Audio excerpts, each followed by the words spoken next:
Olá, meus irmãos, muito bom dia. Estamos iniciando mais um dia, agora são 7 horas. E antes de iniciarmos o nosso devocional, que está no capítulo 27,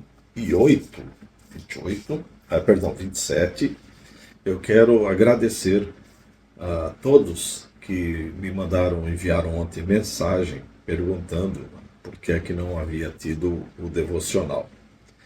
Então, ontem nós tivemos um contratempo e não consegui fazer o devocional, mas fiquei feliz de saber que tantas pessoas nos acompanham e se preocupam também conosco. Muito obrigado pelas mensagens. Se você tem gostado realmente então dos nossos devocionais, não esqueça de deixar um comentário, de deixar o seu like, o seu gosto e de partilhar também nas suas redes sociais, no Facebook, enfim, as suas redes sociais com seus amigos e familiares. Muito obrigado. Hoje, então, nós vamos para o capítulo 27. E o capítulo 27 pode-se dizer que é a última cena entre Jó e os seus amigos. E a palavra do Senhor diz assim: eu vou fazer aquela leitura em partes para que a gente possa ir comentando determinadas passagens importantes para que possamos entender aqui esse discurso. Ele diz assim: e Jó prosseguiu em seu discurso: pelo Deus vivo, que me negou justiça, pelo Todo-Poderoso, que deu amargura à minha alma. Enquanto eu tiver vida em mim, o sopro de Deus em minhas narinas, meus lábios não falarão maldade, e a minha língua não proferirá nada que seja falso. Eu quero começar aqui comentando duas questões importantes. Primeiro, é muito bom ver aqui Jó contemplando um Deus vivo. Nosso Deus é um Deus vivo, um Deus criador, um Deus sustentador, um Deus participativo, um Deus atuante, um Deus que está em cada momento nos guardando, nos olhando, vigiando sobre nós e sobre toda a terra, sobre tudo que acontece. Diferentemente de muitos deuses, que têm olhos e não veem, têm bocas e não falam, ouvidos e não ouvem. Nosso Deus é um Deus vivo. Olha que interessante, Jó começa o seu discurso aqui, ou o final do seu discurso, exortando pelo Deus vivo, mesmo ele entendendo que parece que Deus recolheu a sua mão, que Deus havia deixado que aquelas coisas acontecessem na sua vida, perder os seus filhos, perder os seus bens, ter um problema no seu relacionamento, no seu casamento, ter problemas sérios de saúde, mesmo Jó entendendo que tudo aquilo Deus havia concedido a ele não entendia que o que estava a acontecer, já disse isso algumas vezes.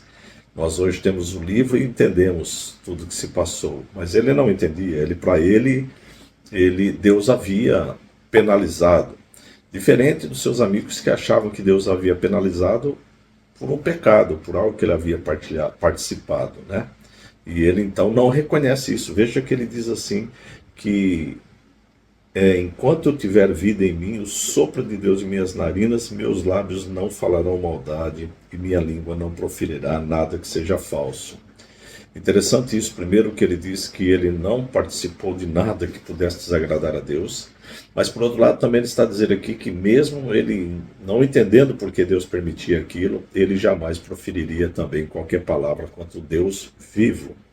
E assim nas nossas vidas, meu querido, muitas vezes nós passamos por situações difíceis, situações de tristeza, situações de perdas, situações de saúde, E muitas vezes nós, ao não entendermos todas essas coisas, nós muitas vezes questionamos Deus, questionamos por que é que Deus permite isso, questionamos o poder de Deus, mas tudo isso é por momentos que a nossa mente tem um desvaneio, mas a nossa língua deve ser recolhida de proferir qualquer palavra contra Deus. E ele então continua aqui: nunca darei razão a vocês. Aqui exatamente porque eles achavam que Jó tinha um problema, e Jó diz: não tenho nenhum pecado oculto, nenhum pecado escondido. A razão do meu sofrer não é pecado. E muitas vezes, ainda até hoje, algumas pessoas acham que a razão do sofrimento é algum pecado. Às vezes pode ser em decorrência do pecado, mas não quer dizer que todas as vezes é em decorrência de pecado. E ele continua então: nunca darei razão a vocês, minha integridade não negarei jamais até a morte. Que maravilha um homem poder dizer: a minha integridade não negarei jamais. Jó era um homem justo e íntegro, é assim que o Senhor começa a falar sobre ele. A integridade é algo importantíssimo na vida do homem e da mulher. A integridade, a questão de ser justo é algo que é importante, mas acima de tudo, temente a Deus. Essas eram algumas das qualidades de Jó. Ele diz: a minha integridade eu não negarei, porque eu não fiz nada, não falei nada, não tomei nenhuma atitude que pudesse ter afrontado a Deus. Ele diz: manterei minha retidão e nunca deixarei. Enquanto eu viver, a minha consciência não me repreenderá. Que maravilha! Que maravilha! Nós sabemos que somos pecadores. E a nossa mente deve ter o sentido exato disso. Nossa mente deve ser sabedora disso. Nós somos pecadores e, portanto, nós precisamos do Salvador Jesus Cristo e precisamos da palavra de Deus para mantermos retos, mantermos íntegros. Mas ele diz aqui que a consciência dele não o repreenderá, porque ele não vê falha. E nós precisamos buscar a santidade. Nesse processo da santidade, nesse processo de crescimento, nós precisamos nos aprimorar através da palavra. Esta é algo que precisa também estar no seu coração. O desejo de agradar mais e mais a Deus. E nós só podemos fazê-lo quando nosso coração está voltado para Deus. E através da palavra, através da oração, através da participação dos cultos, é que nós vamos nos fortalecendo a cada dia. Ele continua agora aqui falando aos inimigos, né? Ele diz: sejam os meus inimigos como os ímpios, e os meus adversários como os injustos. Pois qual é a esperança do ímpio? Quando é eliminado, quando Deus lhe tira a vida, qual é a sua esperança? Ouvirá Deus o seu clamor quando vier sobre ele a aflição? Terá ele prazer no Todo-Poderoso? Chamará a Deus a cada instante? Interessante isso também aqui. E é uma verdade. Qual é a esperança do ímpio? A esperança do salvo está em Cristo Jesus. A esperança do salvo está naquele dia em que ele será ressuscitado por Cristo Jesus. A esperança do salvo é estar em Cristo Jesus. A esperança do salvo é gozar a vida eterna. Qual é a esperança do ímpio? Qual é a esperança daquele que persevera no pecado? Qual é a esperança dele? Ele diz aqui assim: quando for eliminado, quando Deus lhe tirar a vida, ele está a dizer que Deus está no controle de todas as vidas, tanto do ímpio quanto do salvo. Deus está no controle das suas vidas. Deus está no controle das suas vidas. Quando Deus, então, tirar o seu fôlego de vida, qual vai ser a esperança dele? Ouvirá Deus o seu clamor? Não. Porque depois da morte, não adianta clamar. É enquanto a vida que Deus nos ouve. Terá ele prazer no Todo-Poderoso? Não. Chamará a Deus a cada instante? Não. Interessante, porque Jesus vai citar no livro de Lucas uma passagem conhecida como o rico e o Lázaro, em que conta ali uma história, né, com H, né, uma história que, embora seja um conto de Jesus, é algo verdadeiro. Conta a história de dois personagens, um homem rico e um homem pobre chamado Lázaro. Enquanto havia vida, o rico gozava, né? O rico tinha prazeres e o pobre mendigava o pão. Quando morreram, por causa do pecado e por causa de não reconhecer a Deus, o rico foi para o inferno, para o Hades, e o Lázaro foi para o céu. E ali houve uma conversa. O rico pedia para Abraão que pudesse tocar um pouquinho de água na sua boca. Também ele pedia que falasse, que alguém fosse anunciar as verdades aos seus irmãos, um homem entre os mortos. E Abraão diz assim: você tem os profetas. Eu poderia dizer aqui: você tem a palavra do Senhor. Você tem os ensinamentos de Jesus Cristo. Ouvi-os. E aqui nós estamos vendo Jó, séculos antes disso, já ali se referindo, né? Qual a esperança do ímpio? Qual a esperança daquele que não tem Deus? Qual a esperança daquele que não tem Jesus? Qual a esperança daquele que não é salvo em Cristo Jesus? Mas ele continua: eu os instruirei sobre o poder de Deus. Não esconderei de vocês os caminhos do Todo-Poderoso. Pois a verdade é que todos vocês já viram isso. Então, por que essa conversa sem sentido? Este é o destino que Deus determinou para o ímpio. A herança que o mal recebe do Todo-Poderoso. Por mais filhos que o ímpio tenha, o destino deles é a espada.